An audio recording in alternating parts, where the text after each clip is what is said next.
Hello you guys, welcome to my channel, or welcome back to my channel. For those of you that don't already know me, my name is Brittany. If you're new here, feel free to leave a like, drop a comment, and consider subscribing because it'd be really cool and it'd help me out quite a lot. Don't be afraid to hit that little notification bell to get notified every single time that I post, because it is very rarely, if ever. I am really an unmotivated person as of lately. Postpartum depression, regular depression, just all of it probably combined. I've just been pretty overwhelmed with being a first-time mom, so I haven't really been feeling up to the YouTube videos, much less even just getting ready for the YouTube video aspect.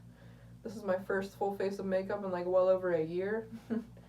But here I am, about 8-9 weeks postpartum, sitting down to make this video today. So the day that I was 8 weeks postpartum, so that would be November 9th, I woke up and I had a really sharp pain in my lower left abdomen, and it sort of started from the very front side flank area all the way clear to my back, my lower back. And it was like this really sharp stabbing, almost like burning pain that was just radiating from my lower front side all the way to that back, my lower left back. And I went to the urgent care here in my city, and they pretty much said that it was classic diverticulitis. And they prescribed me some antibiotics. They did an x-ray, I guess, just to look at my intestines or something, to see, make sure, I don't know what, they decided to do an x-ray. In my head I'm thinking, I feel like a CT is what is needed, but I'm not a doctor, I'm not a nurse, I don't do human medicine, I was just in animal medicine. Don't know nothing about humans. So they did an x-ray, they prescribed me some antibiotics, they prescribed me metronidazole and some other antibiotic, and they also prescribed me Zofran for the nausea because the pain was so bad that I was vomiting, and that's another reason why they diagnosed me with diverticulitis, because they said I was passing undigested food in my stool, I was vomiting a lot, and I was just super nauseous. I couldn't keep any fluids, I couldn't keep any food or anything down, and so I went home, and so this is the 9th, and we have Welcome to Rockville Music Festival that we go to every year. This year it was November 11th, 12th, 13th, and 14th. It's a 4-day music festival. And so this diverticulitis flare-up started on the 9th. So I was like, okay, if I start the antibiotics now, and I just take the Zofran, I keep eating what I can push through and the diverticulitis flare-up will stop if I just stick to an all-liquid diet. So I stuck to an all-liquid diet, and I kept treating this like diverticulitis. So we go to the music festival on the 11th, and then again, we go for the second day on the 12th. So for day 1 of the music festival is the 11th. That was rough. That was rough. I felt like I was dying. This pain was just progressively getting worse, because keep in mind it was like a twinge, like a really light pain on the 8th, to be honest, but I didn't really notice the pain until the 9th. So let's say it mainly started the 9th. That's when I started the liquid diet, and I was on the medications for what was supposed to be diverticulitis. And then come day 2 of the festival, around 1-2 a.m., I'm just unable to sleep again. I haven't really been sleeping the past several days because the pain is just getting worse and worse. It's getting more severe. I'm getting more and more sick. I'm not eating enough. My blood sugar is starting to crash every now and then, and which is making me even more sick. It's giving me the shakes, and the shakes are making the pain even worse. And it's just a clusterfuck. And at this point, it started barely on the 8th, or the 9th. The 9th is when it was really noticeable. So the 9th, the 10th, the 11th, the 12th. This is the 12th. Now it's technically the 13th because this is 1 a.m. After day 2 of the festival. So I'm on day 4 or 5, pretty much, 4.5 of this pain, and I'm tapping out. We're in Sanford, Florida this time, which is 2 hours away from where I live, for this music festival.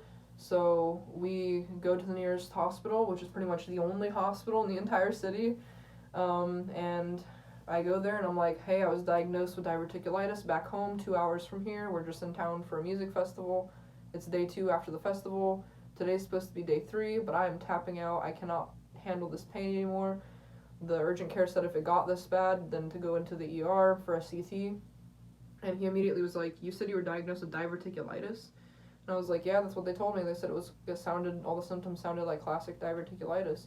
He was like, how old are you? And I was like, I'm 20. He's like, honey, that's more common in people age 50 and older, maybe 40 at the youngest.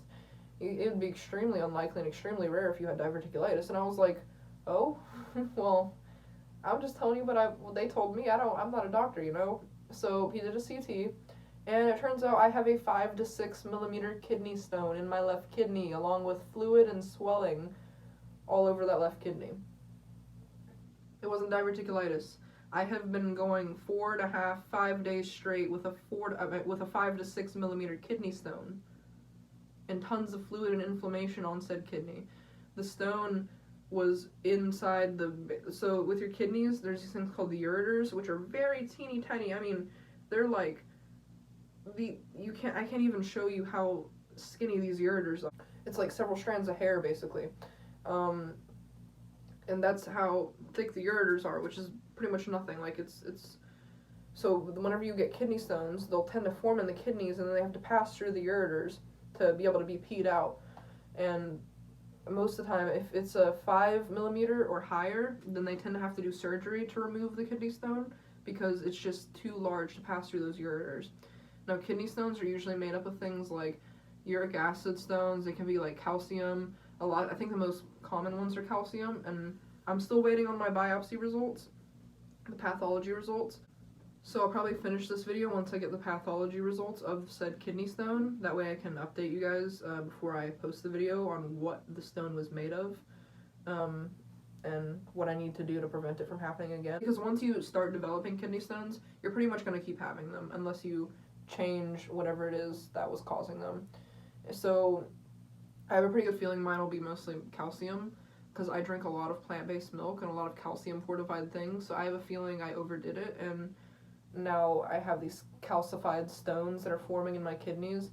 And the reason it's so painful coming out is because it's literally these jagged stones trying to force their way through these teeny tiny little canals, these teeny tiny little ureters, to be peed out, pretty much.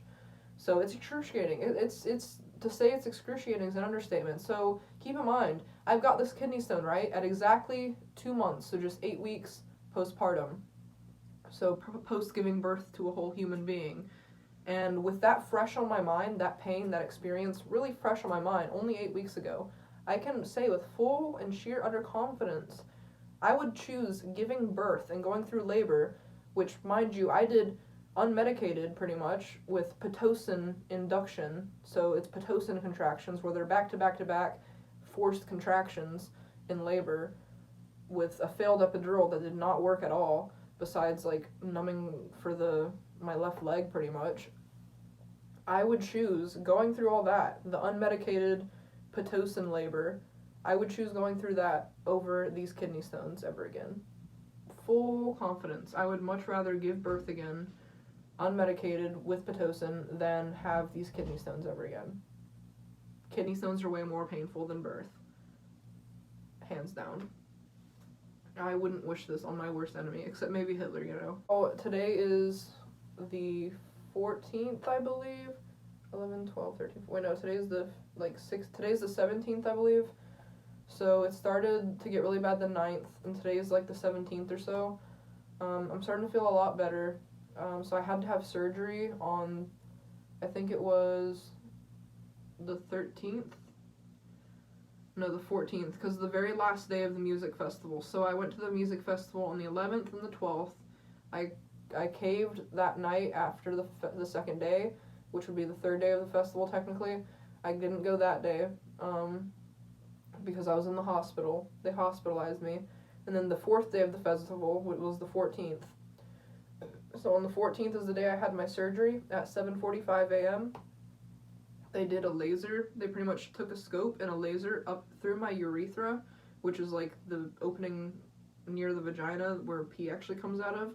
So they put a scope up my urethra, and they took a laser and they pretty much broke apart. They blasted up the kidney stone that was in my ureter, and they placed the stent as well. So now I have this like stent that's holding my ureter open on the left side, so that pee and like stones and stuff can come through. And it's literally, there's a string that's just hanging out that's connected to the stent that's up inside. And 1 week post-op, I'm supposed to just yeet it out. He told me, because the hospital's 2 hours away that I got it done at, so he told me when I go home to just 1 week post-op, just yank it out like a tampon. Just pull that sucker out. To say I am afraid is an understatement. I'm gonna record like here up when I yank it out. I'm gonna do it on camera, but like, you know, I can only show here up.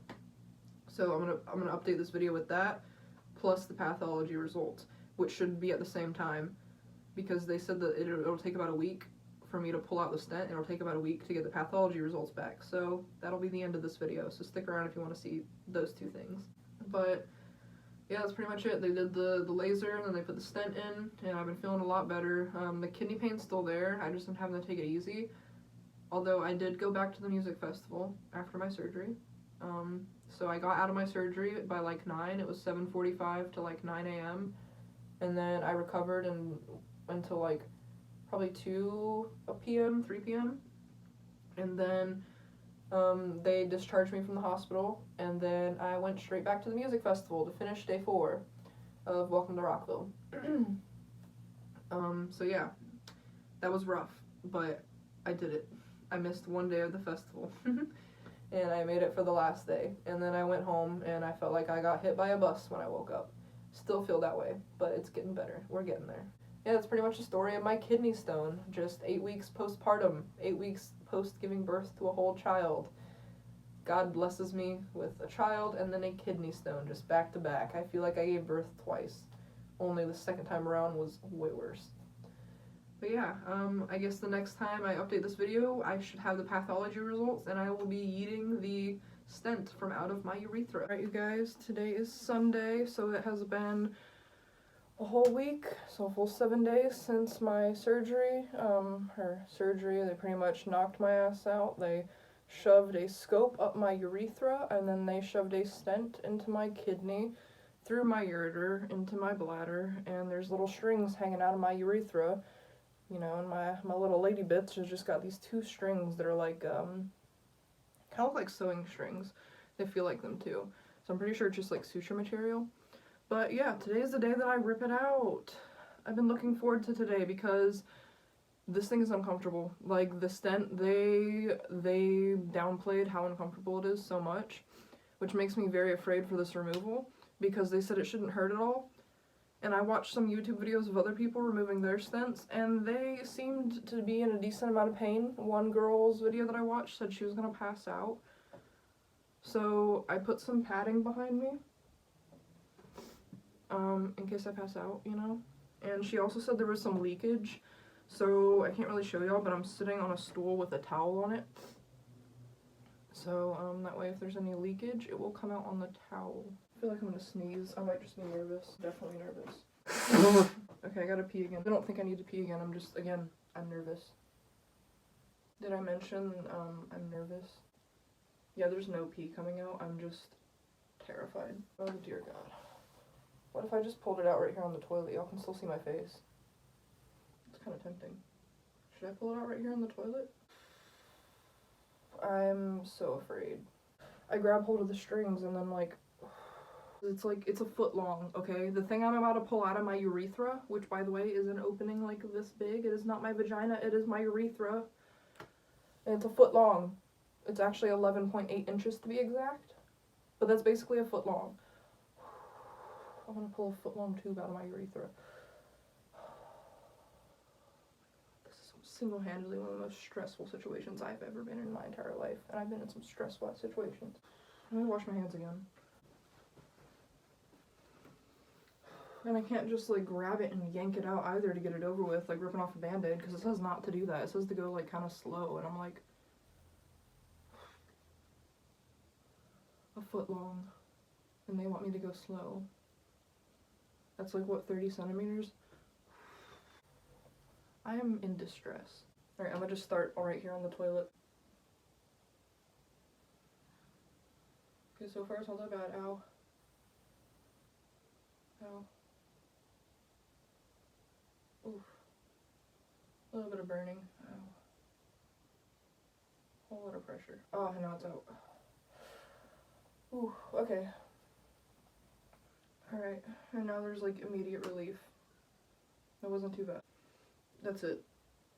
That's what I just pulled out of my urethra. I feel like one of those redneck kids in class that would like post pictures of them online holding up the fish that they just caught. but in my case, it's a ureter stent that I caught from my kidney as a result of the kidney stone. I can fully wipe now, though. Do you know how gross Oops. Do you know how gross that I felt just having to just dab myself dry after peeing? I'm finally fully wiping. It's the little things in life that we just don't appreciate. It wasn't too terrible. It hurt a little bit, but nowhere near as bad as I was expecting. It was mostly a lot of pressure, and it felt like a worm kind of just sliding its way out of my urethra. That's the only way I can think of to describe it. I'm afraid to take my first pee after pulling that out.